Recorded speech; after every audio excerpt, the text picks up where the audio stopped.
I spent half a day with Fritz Shoulder one day. There was some things happened he wasn't too happy about, and he was kind of walking the streets, and so I went over or I saw him on the street and went up and introduced myself to him, and he said, "Oh yeah, I've seen your work." He said, "One thing I got to commend you on is you're unique." I never really tried to attach myself to a movement per se, you know. Things just evolve, and that's the way I always looked at my career, as evolving, not changing, but evolving. So here we are on the Art Dealer Diaries, and one of the things that is the most interesting process you have to learn with Zoom is that there's always these technical issues that we have to overcome. Oh yes, I know. And sometimes it's easy, and sometimes it's not so easy. Today was relatively easy, actually. Okay, well, good. And I'm so technically inefficient, you know. Yeah. Well, it only took us 10 minutes. That's not bad. Love the view of the studio. So we're looking, for those who are not watching this on YouTube, you should be, but you know, we're at Gary Ernest Smith's studio, and there's some beautiful paintings. I love that big one behind you. Thank you. With the clouds. Yeah, that's fantastic. Where is that? That's got to be north in the Four Corners somewhere. It is. It's actually Capitol Reef area. Mm-hmm. That was a Gary Smith, Ed Mel trip one time. Ah, how long ago was that? An painting? Or it's actually been probably a couple of years ago that we were down there. But is that, you know, that stuff gets ingrained in your head, you know, and it just kind of keeps creeping out from time to time. So, but we had a big thunderstorm move in while we were there, so I called it Rolling Thunder, which it was. Yeah, it's a gorgeous thing. Yeah, it looks like a Gary Ernest Smith, that's for sure. That's even better. That's what you want. Yeah. Ed's going to go on the podcast here very shortly, so we've been talking. You know, he's always a man of few words. I hope you get him. You know, he says some profound things. He does. Well, the first thing I'm going to do is call him and say, "Well, we just did Gary Ernest Smith." Yes. You know, because you guys are good friends and have been together for a very long time and done a lot of painting trips, right? Yep. Mm-hmm. How did that happen, by the way? How did you guys get together? I'm just curious about that. You know, he was showing at Suzanne Brown Gallery right across the street from Overland Gallery. Yep. And there came a point, I think she was looking at selling the gallery or something. And it was just a conversation I had with Ed. And I said, you know, you're going to be looking around. Why don't you come over and take a look, you know? And of course, he'd been a familiar for some time, you know. But that's how it happened. He came over and joined the crowd, and, you know, we were there. I was at Overland Gallery for 30 years. Oh, I know. And we're going to go, as you know. Yeah, we're going to go talk about all that. So he came up. You know, I find it interesting that you didn't care. In fact, not only did you not care, you liked the idea of him coming over. You know, someone might not feel that way. They'd be like, well, maybe this guy's going to take my thunder or take my sales or take my clients. And you were just like the opposite. No, I don't ever really think about that too much. No, you know, my whole philosophy all my life is just to kind of paint what comes to me and what I like, what I want to do. And I don't worry too much about my friends out there. I hope they're all successful. And, you know, as far as I think one thing that's probably was interesting at Overland Gallery is that they tried to choose artists that didn't seem to conflict with each other. And I thought that was good. You know. But there gets to be a point, you know, where a lot of collectors, if they're collecting one artist, and they realize that your association means that they ought to have a piece of yours too, you know. Yeah. So it kind of plays both ways. Sometimes it's very, very good, you know, to have a little competition out there too. Yeah, I think it's good. I think you're a gallery that has good artists. Everyone, all tides rise all ships, right? So you know, if you're sitting next to Ed Mel or Gary Ernest, and you're a young artist, or you know, well, I was, yeah. Well, and so, but I've had people. I just had a talk the other day. I can't remember who the artist was, but they were like all excited because, you know, they were had gotten to meet you, right? So and that you were in the gallery. Yeah. So for them, it was they felt like it helps their career as well. Oh yeah. You know, I had the same thing. You know, I spent half a day with Fritz Shoulder one day, Fritz was out walking the streets, and he'd been over at Riva Yaris Gallery, I believe. No, it was the old, what was her name? Horowitz, Elaine Horowitz. Elaine Horowitz, yes. And there was some things happened he wasn't too happy about, and he was kind of walking the streets. And so I went over, or I saw him on the street and went up and introduced myself to him. And he said, "Oh, yeah, I've seen your work," so forth. So went over to the gallery and looked around a little bit. And he said, "One thing I got to commend you on is you're unique. Yeah. Your subject matter is unique." And I said, "Well, that may be very true, but I never really chose it so much. It kind of chose me because it was such a part of my background and my history. And I think that's a good part of it. I never really tried to attach myself to a movement per se, kind of worked my way through what I was doing and building upon that. I can't say that I never did ever dabble in Western art or the landscape art or whatever at the time, but things just evolve, and that's the way I always looked at my career as evolving, not changing, but evolving." Yes. And what that year would that have been that you met Fritz? Was that about? Oh, let's see. It would have been probably late 80s, 88, 89, something like that. Yeah, that makes sense. And yeah, he was an interesting guy, and and I really did admire his work and what he had done, and I mean, of course, he inspired a lot of other artists along the way too. Yeah, he did. Yeah, he used to come. Still does. Yeah, he does. I love his work, and he used to come to the gallery because he liked Dixon, so he would come in to see the Dixon Museum and to see what. Oh yeah. Dixon. Oh yeah. Yeah, he clearly understood and liked Dixon's work. He was kind of one of the first guys that came along that kind of that took Native American art to a new level, because it was so expressionistic.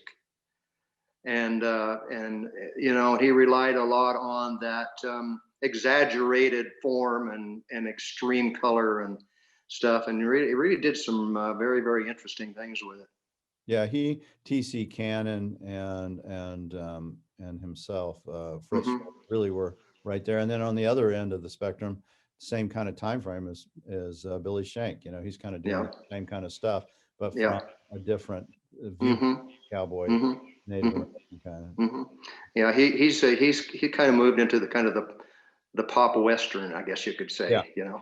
Although not all of his stuff relates to specifically to that, but his style and everything, which is and I don't mean this to be negative at all, but it has a bit of a paint by number kind of look to it, but it's his paint by number. His form and color and shapes and everything, all have a very specific design quality and element to it. So yeah, I know Billy well. I knew him when he was Bill. I've known him 30 years and didn't know him when he was Bill. God, when was that? Yeah. He was up in Santa Fe, he kind of dropped out for a while out of the art world, but came back with a vengeance. Yeah, well, he was dealing art and paintings because he loves them so. And I actually but he was still selling art and making art. And I actually had a conversation, said, "You got to quit dealing art. You need to get back to your roots because you're a great painter, and I just think you do." And he did. I'm not saying he did it because I said anything, but I think he realized. No, you can't kill that spirit. I mean, he had a fabulous collection of Taos stuff. Still does. Yeah. Yeah, and he's going to donate all that in his house and make it a museum after he's gone. Yeah. Oh, good. Yeah. Go visit him now, and then you can later on there'll be a museum. Yeah, which is pretty interesting. Yeah, what do you do with all? I mean, you have a lot of your work is in museums and it's toured all over the place, right? Yeah. Have you thought about those things as listen, as Mark, as you get older, the stuff you've accumulated becomes a burden to you because even though you love it, like for instance, I have a tremendous collection of Dixon stuff too. I have letters, I've got some paintings, I've got drawings, I've got a lot of stuff. Right. Now, what happens to that? I mean, my kids don't have the same interest in it that I do. Right. I also have a huge collection of art from that starts clear back at 1900 with Swinnertons all the way up through Crazy Cats Right. to all of the tradition or contemporary stuff. I have a tremendous amount of that stuff. I've got paintings of friends of mine to trade for. I've got files stacked full of drawings, probably 500 drawings just sitting there. Yeah, it gets to be a burden at some point, and you start thinking, what am I going to do? Well, I've had universities contact me saying, what are you going to do with it? Looking at that, they'll preserve it. Make Yes. it available for anybody who wants to come and look at it, and to the family or whatever. But you kind of got to let your kids have a kind of a first pick around too. They got to have some of it. So. Well, especially a lot of the letters and things you have of Dixon. I mean, those should Yeah. end up in a place that is Mm-hmm. focused on that, wherever that may be. Uh-huh. Yeah. We have our Maynard Dixon Museum. We never sell any of that. It's always You out bet. Yeah. of it and things. But BYU, of course, has the mother lode, and so that's Well, they're the ones knocking on my door. Okay. Yeah, and it makes sense too. I mean, Yeah. you have you were part of the art department there at one time, right? Mm-hmm. For like many Yeah. years, right? Yeah. Well, yeah, I got my master's degree there, and taught there for a few years. So. Yeah. So there's a connection, and Uh, I think you have to find those places that you feel it's going to get the best use, mhm. that you have a connection to, and maybe your kids will have a connection Yeah. to. Well, you can really burden your family with having to go in and do that. I had a good friend who passed away a few years ago, and he had collected early uh, American illustration. I mean, like you talk Wyeths and you talk, a lot of different names, Right. Leyendeckers, people like that. And when he passed away, he had 400 pieces of art. And his Hmm. family said, what are we going to do with these? So they put it in a pile. And they said, oh, I really like this one, and pulled that one. There was like, I don't know, like eight fingers into this thing. Right. So they all pulled what they wanted. And then he asked me to come up and I could give him some idea of the value of it. So I Right. spent two nights. It all came back in the pile.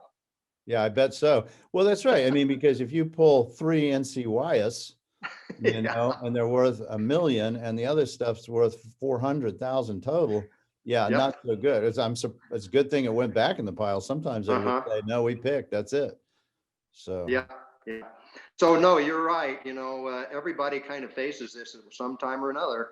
What am I going to do with all this stuff? And there's some kind of important, significant stuff. yeah, well, not only that, but your own material too, right? Let's not forget that. Yeah. I'm Well, sure I you have lots of paintings, I right? have dozens of sketchbooks. I have dozens of diaries. I have dozens of drawings and things like that. So yeah, that stuff. If you don't pass it on, it gets torn up and torn out and put on the internet and lost or whatever.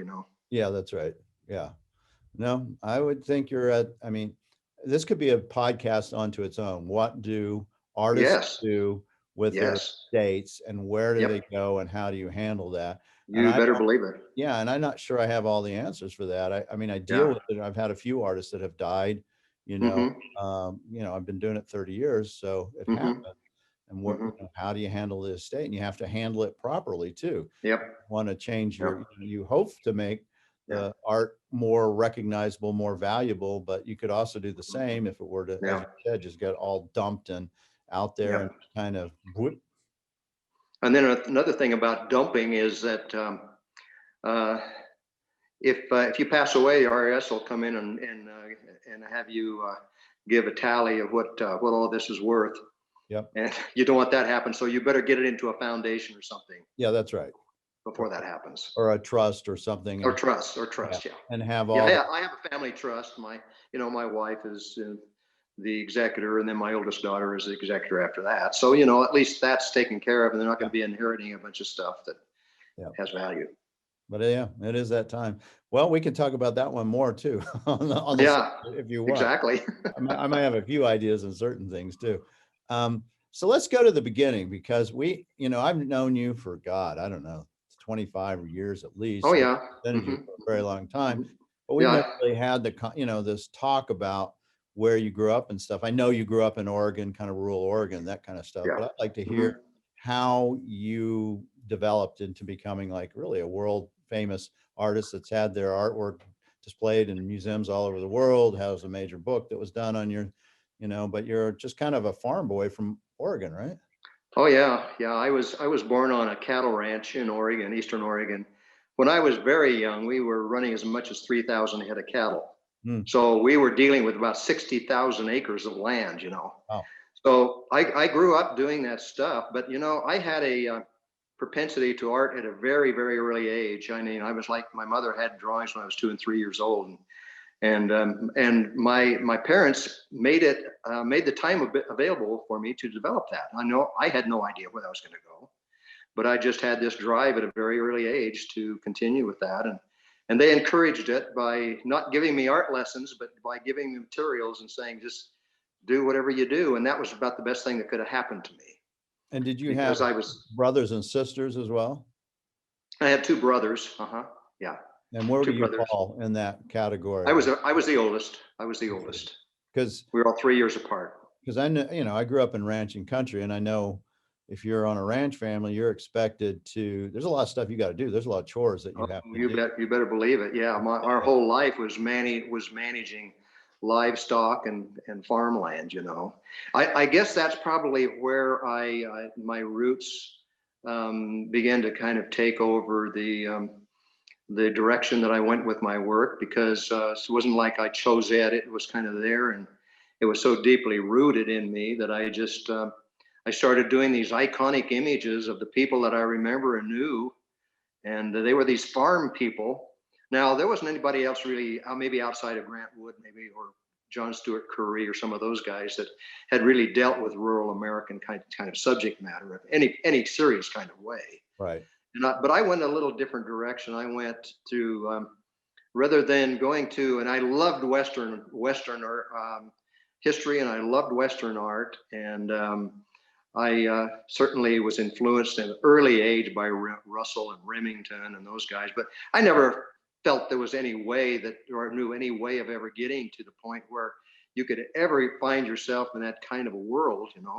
It was just it was doing local things, drawing cattle out in the field, or milking a cow, or whatever it turned out to be, But it inspired me, and I grew to hate it tremendously when I was 18 years old, and said I got to get away from this stuff. So I decided to go on and pursue my art field and art career, and decided the only way you can ever really do that is to teach, and go to and to go to college. So that became the focal point. So And that's 1960, right? So that's when yep, you graduate from high school. yep, Is yeah, 1960. 1960. And so your dad at that point and mom, what were their thoughts? Did they want you to go to college? They did. It was a bittersweet thing, because my dad had built that ranch all of his life, and I'm sure, right? he wanted, but he told me later on in life that was the smartest decision I ever made, because farm life became a very difficult thing. In the last 20 years, farming has been just a very difficult Did your thing, brother unless you're hang on to it? They do. my younger brother hung on to it for quite a period of time, but he got tired of being told how to do it by my dad. Okay.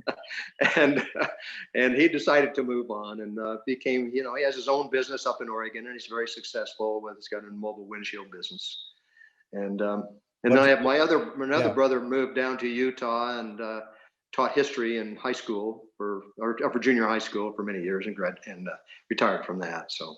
Okay. So, but you went on to, when you were in high school and junior high, did they have any kind of art programs at all in those schools? Well, yes, they did. But I was always the person that the teacher used to show how to do this or that, So I kind of realized I had a pretty special talent at some point, because there was nobody else could do exactly what I could do. Now, I didn't know what that even meant at the time, that I just had the innate ability to draw well when I was very young, and certainly developed it over the years and everything. But my parents decided at one point, because I wanted to learn how to oil paint, so they installed me in a class with a Sister Rigoberta at the Catholic school in Baker City, Oregon.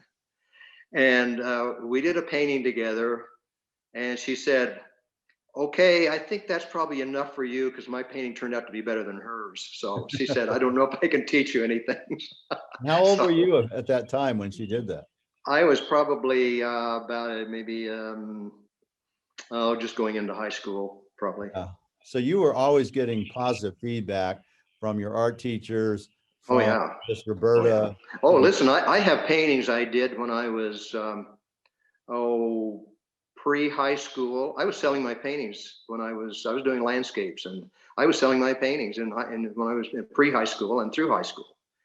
And And I what was were those? getting commissions. I was getting 25 bucks a painting, Wow, that's a ton. you know? That's a Yes. lot of money for a high school Hmm. kid because you're Hmm. selling them to other high school kids, probably, right? Well, yeah, and parent people that we knew that, so forth. But kind of, so I didn't have really much choice in life. I knew that's really what I was going to do. I just didn't know how it was going to get done. Oh, So that's at that. interesting. Well, you already realized that you could make a living because you were Hmm. selling and getting $25, which Hmm. was way better pay than, baling Yeah. hay or any of that kind Oh, of stuff. no question. So when my parents realized that, they found even more time for me to do it, and gave more of my workload to my brothers who hated it. Yeah. Yeah, I'm sure they loved you that you got to go paint and gotten big Yeah, bucks and they're yeah, having to do all the chores.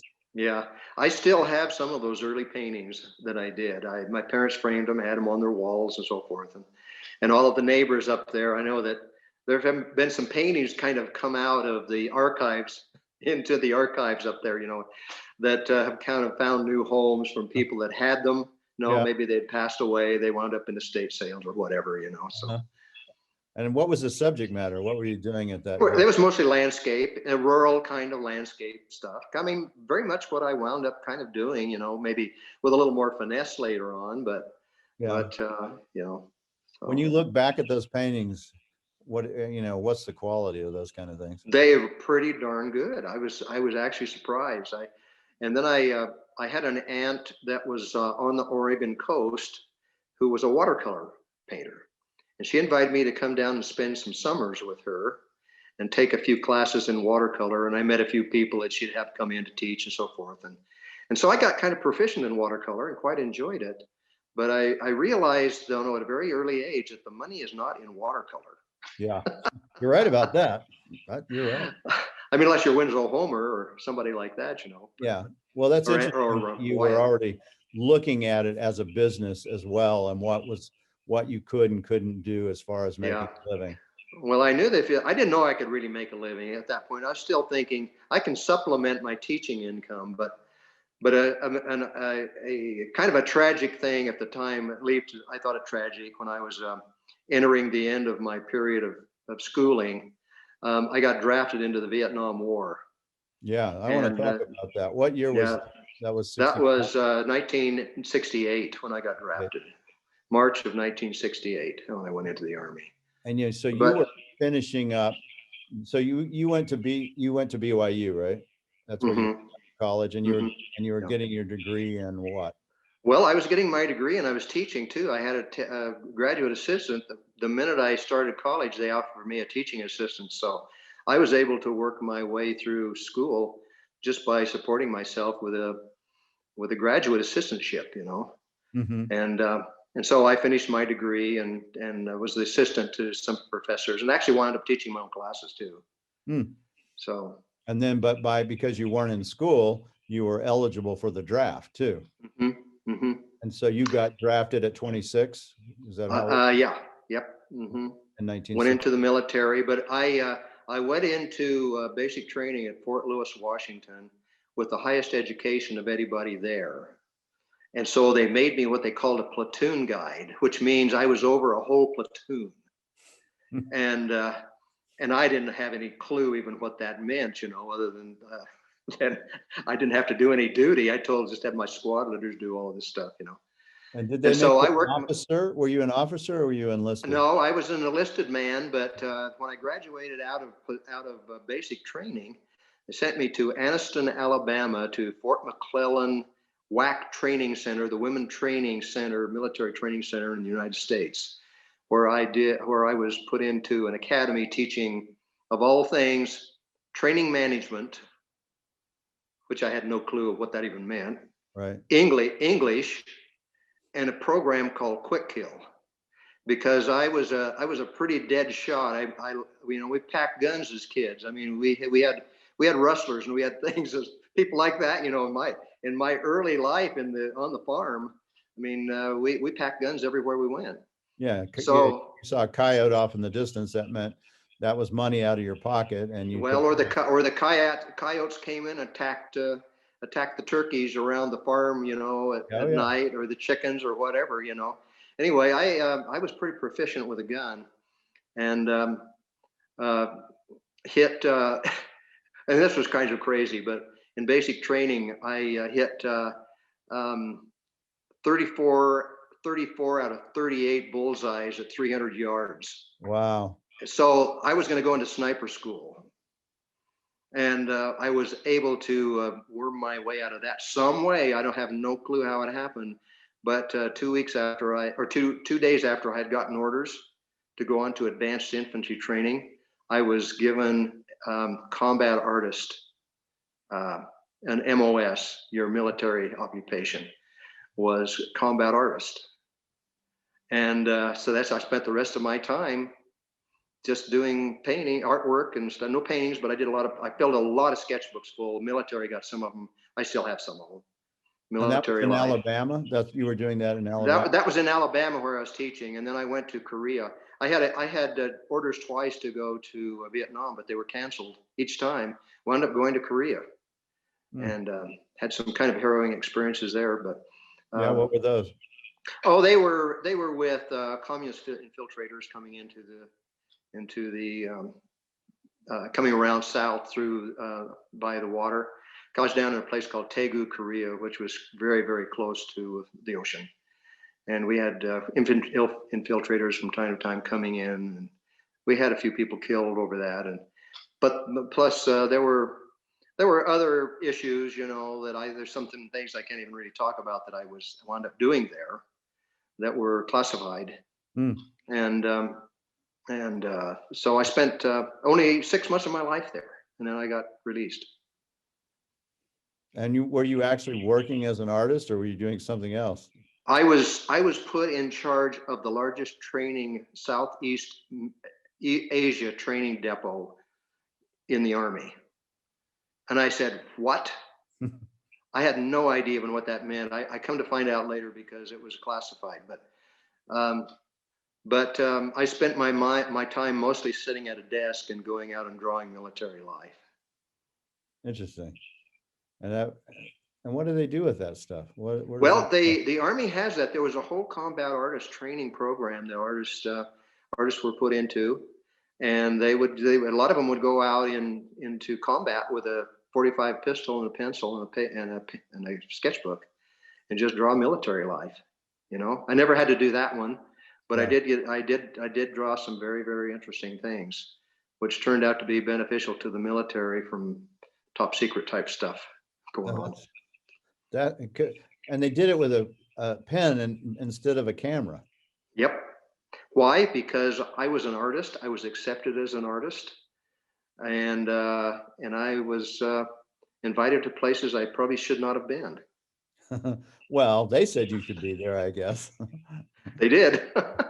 You will be. But I had a good friend who was my go-to contact guy that got killed one night when I was supposed to have met him in the village. He got his throat cut, and I missed my bus and couldn't make it in time. Otherwise, you would have been there with him? I would have been there with him, yeah. Wow. And so, there were just a few little things like that were very interesting that happened along the way. And so you go in 68. How long do you have to do? 2 years, or did they make you do? No, I did 18 months. I was out of there in 18 months. Yeah, so you get out about 1970, more or less. 1970, I got out, came back, finished my master's degree, taught for a few years, and that was the gallery director. I mean, I remember seeing Maynard Dixon stacked against the wall. They had no museum there or anything. I walked in one day and there was a Rembrandt etching on the floor I stepped on as I went through the door. Things like that. Wow.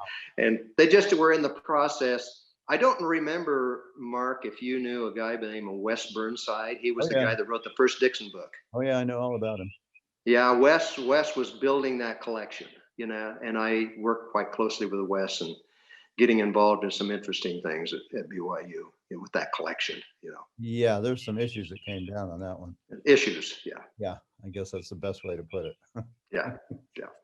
And so you were involved at that time when they're starting to build their art museum. Were they actually starting the museum part at that point? Not until later. I had graduated. I'd moved on at that time.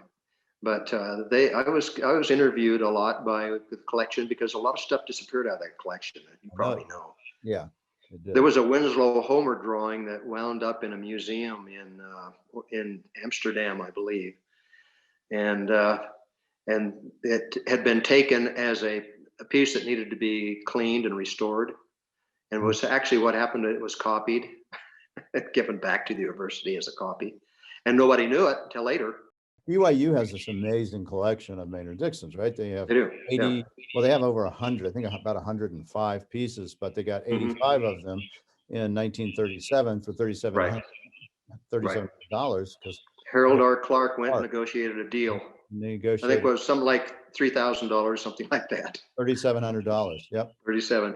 Uh-huh. Yeah, Yeah, and he got some of the greatest paintings ever. they did. Dixon was cool with it. I mean, the money He helped. was. He knew it was probably low value, but he didn't really, I don't think that bothered him so much as he wanted his pieces to be in a place, a museum that would take care of them. Well, he And was 70 years old too, you know, yeah, it was in and not in good health. 1937. Yeah, it was Yeah. 1937 when they did that deal. And he was, I Oh, it's think, 37. Okay. yeah, 1937. And I know he was at that point, thinking about, just like maybe you're thinking about, where does my stuff end up? What do I need to do? And he wanted to, I think, he was about ready to get out of San Francisco. It was only 3 years after that he leaves San Francisco. So it all worked out well. And he had somebody in Harold R. Clark who really loved the artwork, and they became lifelong friends. And I think Right. that makes a difference too, that Yeah. this guy Yeah. gets it, right? He You loves it, bet. Yeah. lives it.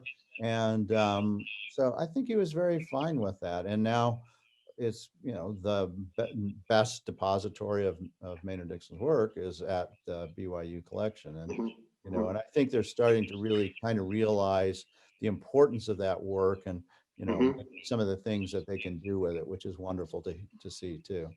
I remember as a student there when I was the acting gallery director and teaching at the same time, that the faculty could come in and check out paintings for their offices. Yeah. And the Dixons were all out on campus somewhere in somebody's office. And, after a while, somebody said, I've had this painting for 30 years. Why I'm retiring. I'll just take the painting home with me. Yeah. Yeah. Right. And they're welcome to do that, but it's not right. And it'll end up a problem sometime. But, there was clearly a period of time where they didn't recognize what they had, I think. Oh, absolutely. Yeah. Oh, no. It's I'm BYU has done a very good job with Dixon in the sense of, and I've experienced it more than once, is you want to go and look at the artwork. Oh, you can, yeah. You can. Most of it's down below, but they're very kind. And if you set up an appointment, they'll allow you to go in and take a look at the artwork, and which is great. So, yeah, it's little off the subject what we're talking about, but an interesting component because you were involved at that time with Burnside. Yeah, kind of ended in an interesting way. But so to say the least. Yeah. Wes Burnside called me toward the end of his life and said, "Could you come over and see me?" I said, "Yes." He says, "I don't want BYU to have any of my stuff. I'm going to give you all my books. I'm going to give you this Dixon painting. I'm going to give you all my manuscripts for the Dixon book. Yeah. I'm going to give you everything that I have." And he did. And I have it. I still have it today. And I was flipping through his manuscript on the early Dixon, the first Dixon book. Right. Come floating out of the pages is a Dixon drawing. And the Dixon drawing he was going to give to me was an early Montana piece. Beautiful piece, and I haven't seen it since. It was actually stolen out of his house 2 days later. So I don't ever know what happened to that painting.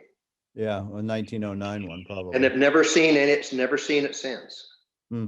But I think it's in his book. I think that it's a piece in his book. Hmm. Interesting. So getting back to your life, yeah, when you finish up the Vietnam War, your service, you're starting to teach again. You're teaching at BYU. You're working with Burnside. Mhm. Then how does that go from there? Are you Well, painting I along said, at the same time or not? oh yeah, yeah, oh yes, I was painting, but I that was the realization at that time in my life, where am I going to teach, or am I going to go out in the world and try to sell my work and make it as a professional artist? Well, there were no we had no examples to look to, except Arnold Freeberg, who a great American illustrator, as you know Arnold's work. Uh-huh. He had done a lot of wonderful things. He did a whole thing on the mounted police, and he did a lot of religious pieces and a lot of different paintings. Wound up doing some Western things later on in his life, but he was the only guy that we really had to look at as being a real professional artist that had come out of that whole Utah period. Outside of maybe LeConte Stewart, but he was still more of a local painter. There was no one that had kind of broke through onto the national market at Hmm. that time. So no, it was a leap forward, and I started showing my work in a little gallery in Salt Lake. It was called Weixler and Company, Hmm. and I started showing my work there, and we started selling paintings and so forth, and doing commissions and doing about anything I could possibly do to make a living. And I just realized that there was no other option for me in my life. This is what I was going to do, realizing it was going to be a long haul. So I started going around to architects and to new businesses and so forth that were going to be either built or maybe some location in which something historically had happened, and making proposals. And I spent the next 10 years making a living, and making a good living, just by going around and proposing things to people that they never even thought of, commemorating historic places, or doing something about maybe a series of paintings I did for a bank on the history of the Ute Indians in Utah, Hmm. uh, basing it upon a lot of early photography that had been done, during that period, just to get authenticity for it. But I did that for 10 years of my life, and finally I realized that if I'm going to make it anywhere in life, I've got to get out of this and start getting out into the world. So Ray Johnson came along at about the end of that 10 years. Ray Johnson was a dealer out of Minnesota who Yeah. had bought Overland Gallery in Scottsdale, Arizona, and was going to open a gallery. And he made me a deal. And the deal was, this was about 2 weeks before Christmas. He showed up to my studio and said, "I want to buy 8 paintings." I said, "What?" Nobody's ever come to me and said they wanted to buy 8 paintings. Right. So he bought the paintings and said, "We're going to represent you in my gallery in Scottsdale." And it was an interesting thing getting into that market, and because that was a very Western type market at the time. There was Forrest Fenn was there at the time. Oh gee, there were a lot of guys that you Well, would where know. I was can't remember. Forrest? You mean he was in Scottsdale? Forrest had a place in. Scott, yeah, Forrest had a place in I Scottsdale. never knew that. Yes, Santa Fe, of course, too. But yeah, he Yeah, had places. I knew Forrest. I knew his Santa Fe gallery well. In fact, Uh, I just saw a thing on Forrest this morning about the Treasure. You probably know something oh about yeah, that. yeah. No, Anyhow, I know all about that. anyway, uh, I was kind of a square peg in a round hole in a sense, because my subject matter never really matched too much about what was happening there in that art market. Yeah, that was Uh, really cowboys and Indians and it yellow was Cowboys and slickers and that Indians. kind of stuff. It was very, Yep, old yep, West representational stuff, yep. not landscape. But I had a couple of Texas art dealers come in, and I can't think of his name right off the bat. He was one of the big guys in Texas art market. Mm-hmm. Uh, Bruford. it was him. Yes, Yeah. yes.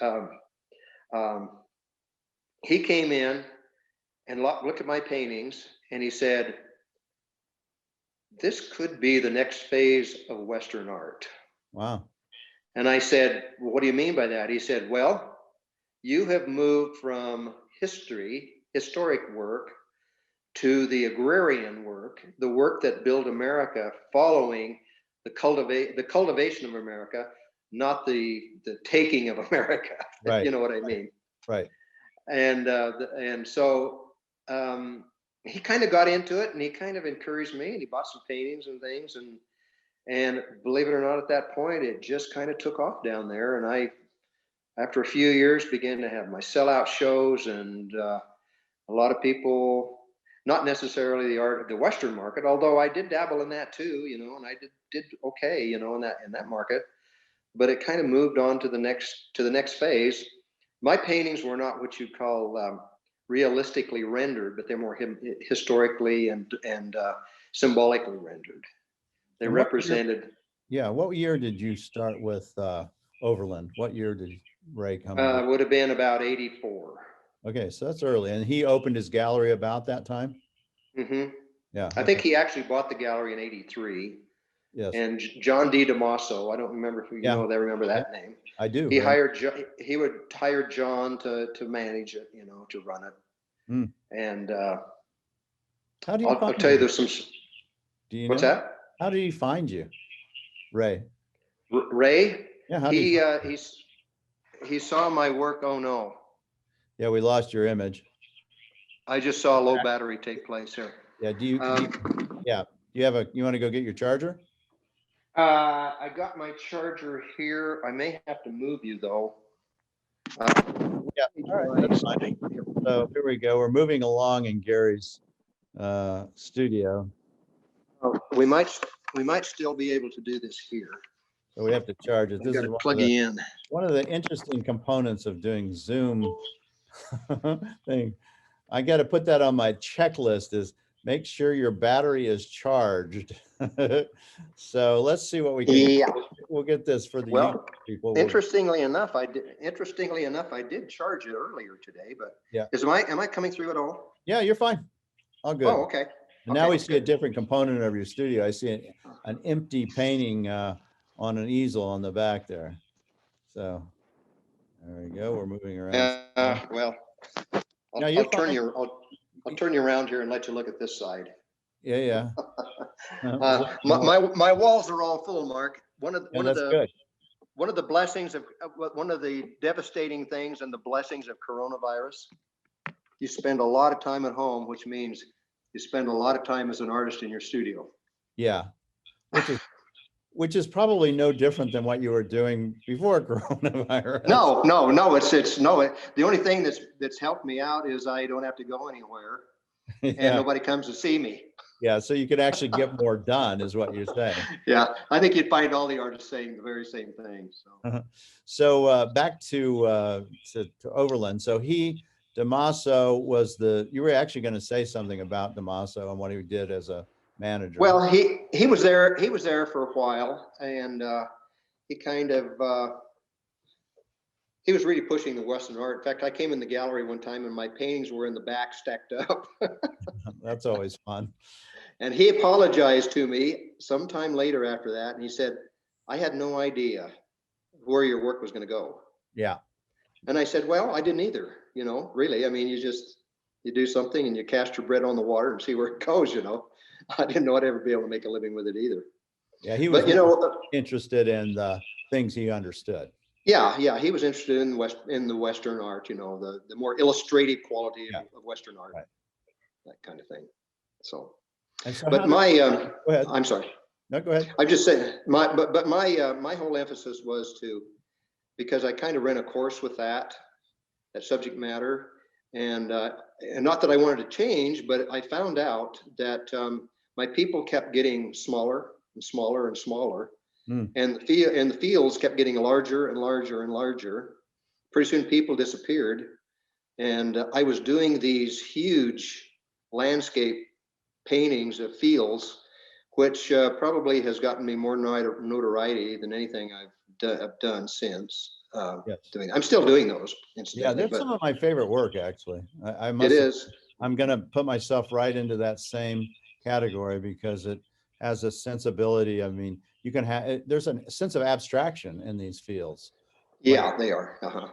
And, you know, it's really about color and light and loneliness and openness and why you Mhm, missed mhm. this. I mean, I don't know. I mean, they're your artwork. Maybe you can describe how you see them. Well, that's the same. That was what I was actually trying to do. Is those big open fields always gave me a certain sense of well-being, Hmm. to be out there in them, and I found that that they really did resonate to a very serious contemporary collectors. Yes. Also, they wound up in interesting places. A lot of museums have them today, but they also wound up in penthouses in New York and places like that. I have no idea even today even where they all are. But that show traveled of close to, I think it was 24 pieces altogether. Hmm. Traveled for 3 years across the country to museums. And that was mainly And field paintings. that was all just the big field paintings. Yes, Yeah. I mean, we're talking about. Well, I never had one uh, in Phoenix, but uh, say the Idle George Museum and other museums back east. There's I don't even know off the resume there, but It was like they 22 wound up in. M's or something that went to, right? Yep, yep. And that And was, the largest ones were up to 16 feet large. So wow. they were. I kept saying, I don't know why I'm doing these, because they're just hard to get in and out of the studio and get them shipped around and wherever. But it's kind of like a sculptor, that does a 20-foot bronze. And now we got to move it. Well, I assume you did it because you realized, well, I'm sure that Ray Johnson was saying we need these kind of size things, one, right? He did, but when he looked at those paintings the first time he saw them, Hmm. he said, "What am I going to do with these?" Hmm. He didn't see it. And I said, I have no clue. I said, I don't even know if I'll do anymore. But I learned something in doing the first or the second one, and that was that it just opened up a whole new vista of things. And it had everything in art that I enjoy. I love the simplicity. I love the abstraction, but also they were very, very difficult paintings to do because there was so much intricacy. You don't see the complexity of them until you actually get into them and look at the way they're done. I would use in some of those paintings up to 21 tubes of those huge white paint tubes, and there Mm, was no white paint in them. They were all just mixed color. mm. And so it was a big job, to take one of those things on, but I And stuck with it. did And you consciously go, I want to try a field painting, or did it really just kind of no, evolve? it just evolved. It evolved from the people that were working in the fields to seeing them diminish in size and taking on the abstract qualities of those fields. And so when did those start? When did the field paintings start? What year would have that been? That would have They would have been probably.